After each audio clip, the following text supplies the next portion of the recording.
Hi everyone, welcome back to my channel. This is Heidi from My Reading Life, and I'm here today to film what I hope is going to be a quick video just talking about some of my recent reads and sort of putting the cap on February, since we're now on, today is March 2nd when I'm filming this, and I wanted to make sure that I sort of,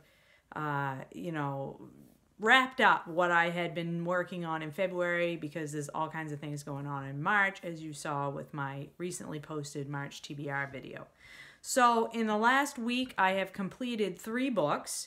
The first one was Born a Crime by Trevor Noah. This is an audiobook, and I read it for iHeartathon, which was Doris's, the readathon hosted by Doris over at Aldi Books. And this book met 2 of her prompts. It was recommended to me by a friend, Doris herself, and I listened to it on audiobook.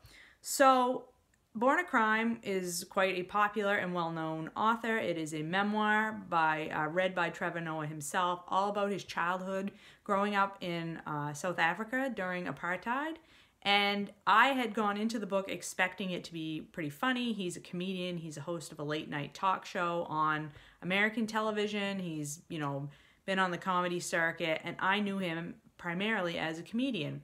But this book really talks about his childhood, right from his youngest days growing up, the son of a black mother and a white father, which was at that time illegal in South Africa. So he talks all about the challenges of that, but he talks about it in a humorous way. He never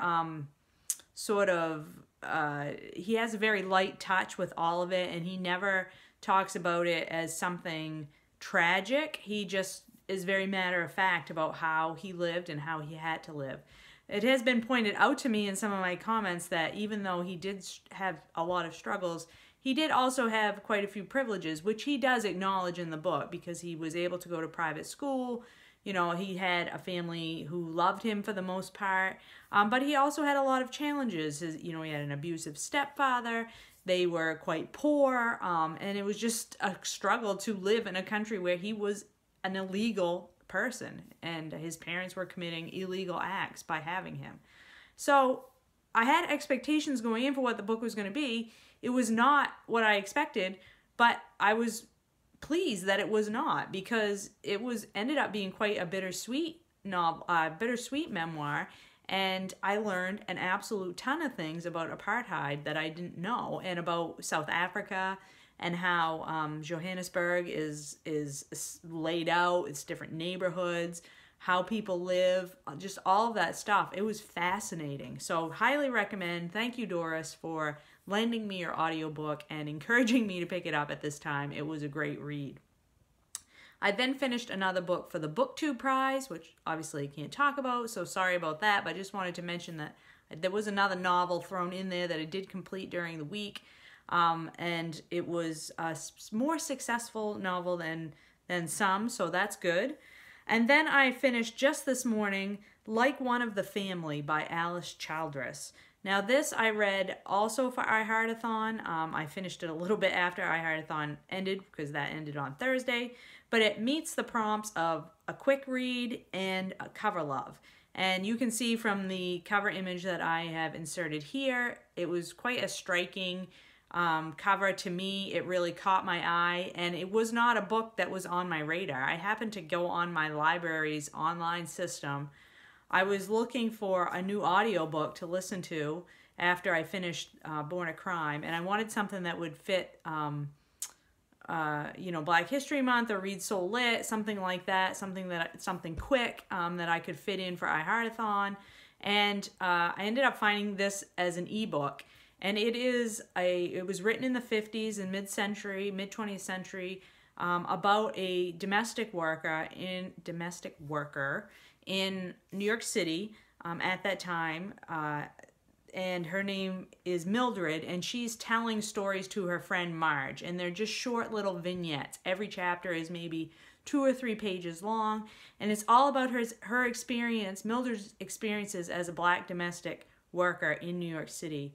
And it's told with a lot of humor, but it's also very pointed about the issues that black people faced in this country at that time, and her hopes for better days ahead. But it was fascinating. It was a fascinating look at domestic work at that time and about how Mildred was treated by her all white employers.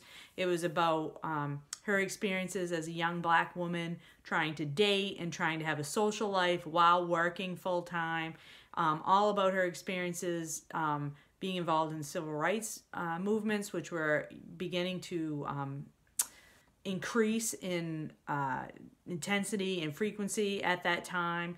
And she's very quick-witted and just sharp and super funny how she describes these little scenes in her life and how she pointedly puts people in their places who are being ignorant and being offensive. So I just loved it, and it was a complete. I've never heard of Alice Childress before. I had never heard of this novel before, and the only reason I actually found it in my library system was because it has been re-released with a new introduction by Roxane Gay, and I had been searching on Roxane Gay's name to see if her short story collection was in my library system. So this popped up, and I was like, well, what's this all about? And when I saw, the structure, it was like 200 pages of these vignettes. I was like, yeah, that would be great. That would fit right in. So I have really, really enjoyed reading this. I would highly recommend that you seek it out. Hopefully your library system would have it. But it is truly a wonderful picture of New York City and how, black people were treated at that time in mid-20th century United States. Highly recommend. So that was it for what I completed. I am still working on The Immortal Life of Henrietta Lacks. That's going to be my holdover from Black History Month. I'm super loving it, though. Oops, I have it right here so I can show it to you if you haven't seen this cover before. I noticed I was watching a video this morning from the Book Break channel, and I don't remember the gentleman's name, but he was talking about Popular Science Book, and he mentioned this. And his cover of Henrietta Lacks was gorgeous. And I'm like, I want that cover. Which often happens to me with UK books. I usually like their covers better for some reason. But regardless of all that, the content inside of this book is fabulous. And in this case, we do have a nice picture of Henrietta Lacks herself on the cover. So that's cool. So I will be continuing on with that, even though Black History Month is over. So okay, I got a phone call in the middle of there, so I'm not quite sure where I got cut off. So I'm going to go back to talking about sort of overall big picture of February. I read 5 books for hashtag Read Soulette or Black History Month, which I think is great. I'm really happy about that. I read 2 books for our Heartathon, which I had wanted to read Henrietta Lacks, but just didn't get it done. So, but I will be continuing on with that. And I just have to say right here that I love Sean's take on the I Heartathon is I Heart Doris-a-thon, and he's extending it into March, which I think is a super great idea. So good job, Sean. And then as far as my project goes to read down my physical TBR, I am not doing so great. I only read 3 books off my physical TBR in February, and I need to read on average 4 books a month off my TBR to get it down to where I want it to be at the end of the year. But on a good note, I didn't bring any books into my house in February. So, I'm going to say that's a win. So that's it for me on my recent reads and sort of wrapping up February's reading and looking forward to March. I know, as you saw in my March TBR video, lots of great things on tap for the month of March. I hope you are finding some great books to read wherever you are, and I will talk to you later.